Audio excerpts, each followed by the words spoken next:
Well, hello and happy Thursday, everyone. Thanks for joining us for this episode. As I promised, we're trying to do two a week. And so this week, you saw an episode on Tuesday. And today, as you can see on the screen, joining me is Lynn Tuttle with one of the longest titles in history from the National Association for Music Education. She is the Director of Public Policy, Research, and Professional Development. Excellent. You got it in one, Mark. Thank you. And now we're out of time. We can't, I know, we're we're all just using done. on the title. That's it. But Lynn, thank you so much for taking some time to talk to us about what's happening at the national level. I really appreciate it. You're welcome. So I want to ask, you're knee deep in this work of what is happening out in schools across the nation. I guess I'm just curious for that 30,000-foot view of what are you hearing? What are schools doing? How are they handling this online world that we're in? That's a great question. And there are lots of variations to that, Mark. So I'll share what's going on in the room next door. So my youngest has his room next to my bedroom, which you can tell is where I'm working remotely. And so he's practicing violin right now, but at school, he's a beginning band student, euphonium/baritone player. And so as their school has gone into online learning here in Loudoun County in Virginia, he meets twice a week with his band, one time where they're listening and talking to the teachers and one time where they get to play. And so they all just mute, but they play along, which is kind of cool. So they can do that in Zoom and not worry about the distortion of trying to have multiple, people playing at the same time. And then he's all in because they're going to do some sort of virtual recital toward the end of the school year, end of May. So they put up solo pieces that the kids could work on. And one of them happened to be the Hedwig's theme from Harry Potter. And so he printed off the music and he's already played it like 80 times today. So that's what I'll be hearing for the rest of today and probably all of tomorrow. Right. Regardless of whatever else he's playing on his violin, right? So trying to figure out ways to do asynchronous work. They're using smart music and other things to try and keep him playing, even though he's not an ensemble.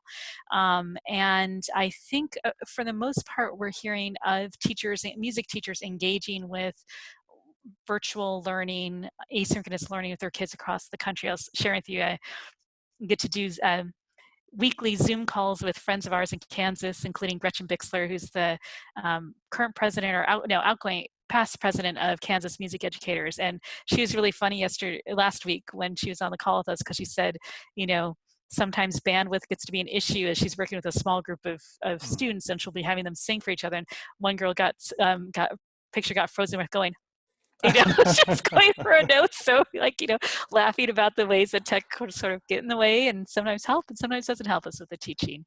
And then unfortunately, there are some stories of, we got a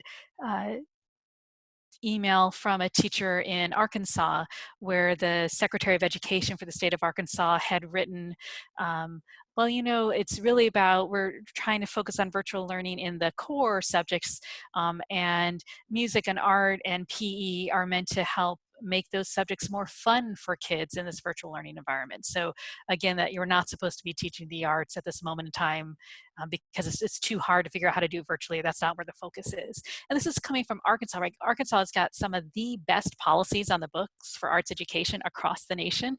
And they give out specific grant funds to fund K-8 music and arts instruction. It's been like one of the leaders for over a decade. So for the public education leader of that state to come out and say that was just kind of takes all the wind out of you. So it really varied across the country. We're hearing a lot of stories, at least I am, of teachers that are doing this online teaching, and it's more about the connection. It's not worrying about making sure that Hedwig's theme is perfect, right, which it will be in your house by tomorrow. But it's that connection, because we already know that there's that music teacher-student connection that's very strong. So I would just urge the folks in Arkansas to think about that piece of it. as well. Absolutely, right, and you know that. I mean, music teachers are so vital to the kids and to the community that they create with their kids and with your students, right? So, reaching out, emailing, connecting, having the kids send you sound files of what they're working on, whatever that looks like, even if you can't officially teach them, all of that matters right now, and all of that is about keeping them healthy and as sane as they can at this moment of being, bereft of their school community. Right. So one of the things that NAFME has done for many years is what an association does, and it supports its membership.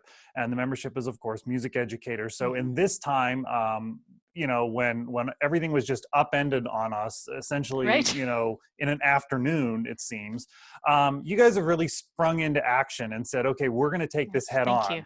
And it is very impressive. I mean, your policy shop has always been extremely impressive in the work that you do. Thank So you. you're now working on a lot of policy issues. You're working on a lot of guidance and professional Mhm. development. Kind of give us the sketch of what NAFME is doing when it comes to all of these things to deal with it right now for the field. Awesome. So first, hats off to Denise Odegaard, our immediate past president, who chairs our professional development committee. And as this all went down, Denise was like, "We've got to get resources out to teachers immediately." Mhm. And so she and the committee have been vetting materials to put onto a landing page for teachers of just sort of online learning resources, and from anyone and everyone. So if you've got an idea or something that's working for you, ship it to us. Denise will vet it. We'll get it up on the list. So it's all about like, how do we crowdsource good information Right. with some quality control, but crowdsource good information for folks. So she's been doing that, and she's been pumping out 2, sometimes 3 professional development webinars a week focused in to help teachers at this moment in time. Everyone from Alice Hamill and working with students with special needs as you work with them as music educators remotely, to social emotional learning ways to support your teachers with Scott Edgar at this moment in time, um, to working with Pat Sheehan Campbell on a variety of ways to maybe introduce your students to world musics using the Smithsonian Folkways recordings, and everything in between. All of those are now archived and available on our website. And again, she's pumping out 2 to 3 of these a week. And Lord knows when she'll stop. She just keeps going. It's amazing. And my colleague, JJ Norman, who helps support her with all of that, gets it all organized, and then our amazing marketing team that makes sure that you guys all know about it. So that stuff's been, and we average 200 to 500 people per webinar. That's great. So it's really fulfilling a need.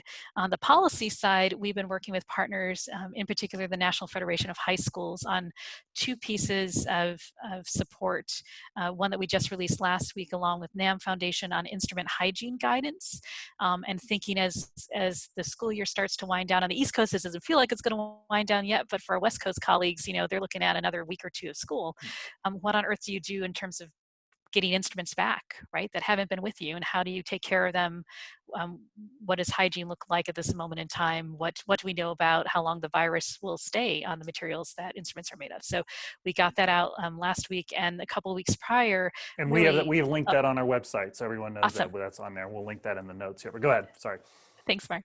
And then about 2 weeks earlier, again, thanks to the amazing work of James Weaver at the National Federation of High Schools, and the great partnership that he has built and that we've built over time with the music publishers, we've had this sort of a bit of easement around copyright, right? So if you have students who normally would be playing for you, in your classroom, and that'd be perfectly fine for them to play the music in the classroom, but they can't do that for you anymore, which means that they're going to do it in a video format, which means normally would take a mechanical license, right? Because it's a different type of copyright permission. They have granted easement of that, right? So as long as you're doing it for assessment and adjudication, and you're doing it in the most private channel possible, right? So through your Google Classroom link, you're not putting it out and broadcasting it.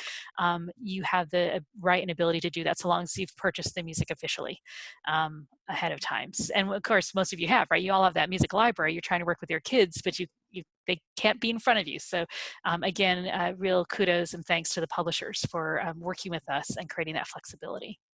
One other policy point to hit on is the concern that everyone has out there is budgets to school districts, Yep. which certainly funnels through states, and Yep. what potential is there for the federal government? I mean, it's on the news every day that states are saying we need the federal Yep. government to step in. I know you guys are doing work in that area as well.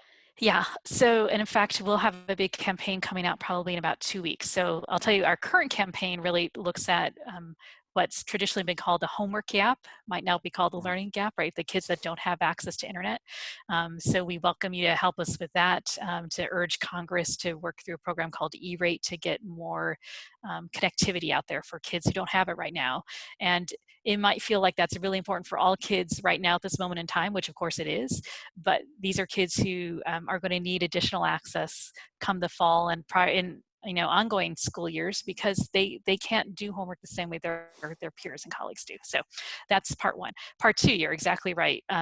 The feds must, and I can't stress this enough, must backfill state budgets, or none of us will recognize what funding looks like for public education next school year. I lived through, I was at the Arizona Department of Education when the Great Recession hit, and that was tough enough. That's going to look like a piece of cake in comparison if the feds don't backfill. The good news is the feds will backfill those dollars. I'm pretty certain of that. The piece where I feel the urgency of advocacy right now is that we need them to do it now. We need them to signal that they're going to do it now, because if not, then states are going to be creating those public ed budgets for next year, uncertain what's going on with the feds. They're going to be very conservative, and that's going to impact our programs. So we need the feds to move now, and they're starting to move. I think it will be part of the next stimulus package. We need to make sure it's the right amount, at least 175 billion specifically for public education. We'll probably be doing a call for 200 billion, and they need to do it. We need them to do it by early June. So expect a call to action on that in the next couple of weeks. And if you look at, it's specific to Pennsylvania, we're constitutionally required to have a budget in place by June 30th. Right. And so there was this budget proposal, and then everything happened. Right. And so school districts are up in the air now, not knowing what to do, because the state is up in the air, not right. knowing The state what doesn't to know do. what to do. Right. Yeah. And the state must constitutionally, right, if you have to balance your budget, which I think 40 of the states have to do by their own state constitutions, they're all going to have to revise because they're watching their income in essence dry up. Right. So as those new projections come in, and they'll all start coming in next week with the 1st of May, they're all going to have to figure out what to do, and they're all going to have to cut unless they know the feds are going to backfill. So that's why we need that now. And that's absolutely right. So Pennsylvania's saying maybe we only pass a 5-month budget right now, which they would be allowed to do, but still having some more of that certainty from the feds to say, but here's how much you're going to get. Yep. Helps them think through it. I can't even imagine being in a legislative position right now and basically saying, here you have 60 days now to figure out this puzzle, but we're not going to give you any of the pieces. Right, and it takes me back to, I think it was 2010 in Arizona. I can't believe I'm going to tell this story. One of my favorite photos ever from the Arizona Republic, the paper for the Phoenix area. It came out on July 1st, right, which would be the start of the fiscal year for Arizona. And it was so tough figuring out the budget that year that at 11:55 that night, the legislature, the chambers locked the doors, pulled the power going to the clock to keep it at 11:55, and they met until 3 a.m. to get it done. And there's this great picture of he then became my boss the next year when he got elected as superintendent of public instruction. John Huppenthal, like completely splayed out and asleep on his chair because they worked until 3 a.m. trying to figure it out, but it was still 11:55. That's great. I've never heard that story. Oh, that's great. That's awesome. Hey, you got to get creative. Right. You got to do what you got to do. Yeah. All right. So I'm going to ask you to pull out your crystal ball, and in full well realizing none of us know what the future looks like, but we have to prepare for the unknown. Looking ahead, what are you planning for? What are you seeing? What does the fall look like? What does next year look like? What are your thoughts? It's a great question. And this one I've been wrestling with. The champion of sort of, equitable access to great education for all kids has really been pushing to say school needs to open in the fall, right? Like if parents are going back to work, we need school open for all kids. It's going to be school. Like maybe we're not going to have extracurricular activities in the same way. We're not going to be busing across to different campuses, but schools and communities will open. And people kept saying to me, no, there's going to be social distancing. No, other things are going to no, Lynn, you're not thinking about it correctly. Man, Mark, I fought that hard for the last 2 weeks. And I finally gave in to, I think, what the reality is going to be, which is, yes, schools will most likely open, but they're not going to be as we expect them to be. There'll be staggered start times. There'll be kids coming on every other day. There'll be social distancing. And we need to figure out what social distancing looks like, particularly in our ensemble classrooms, because we know from the community choir case in Washington State that music making might mean that the virus spreads further than in typical social interactions. Maybe not, but maybe.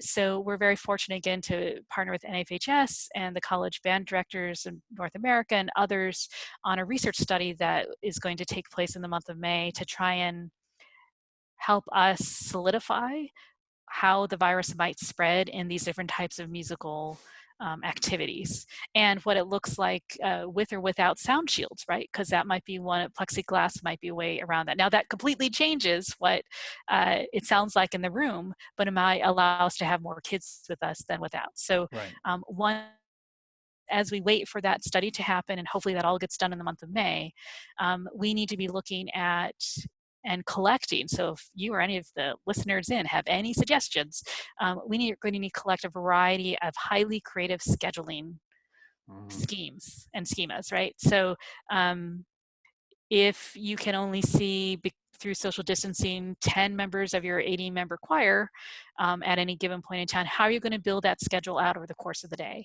What could that look like? What are you going to need to do to maybe bargain? So maybe they get pulled from math class to come to you, right? Many of you may already do this for small sectional work. So what you're going to think about is that small sectional work might be actually the work that you're going to be doing. Maybe it's all chamber repertoire for the fall as we first come back in, or sectional work that's going to lead to large ensemble work along with chamber work in the fall, and then large work again, maybe hopefully in the spring. And then simultaneous to that, and this was the piece that I keep talking about, our friend Gretchen, what struck me this week when talking to Gretchen was, oh man, right? It's not only going to be the fact that you're going to have those teeny tiny little, band sectionals over the course of every day of the week, but then on the other days when your kids aren't with you, there's going to be an expectation that you have asynchronous learning ready for them.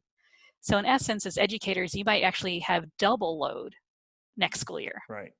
And so for those of you who've been doing amazing work teaching virtually now, you're going to want to hold on to that bag of tricks and figure out what that looks like that you can offer your students for asynchronous learning. And if you haven't been investing in that, you want to go find your friends who have and learn from them right now, because I think you're going to need it in the fall too.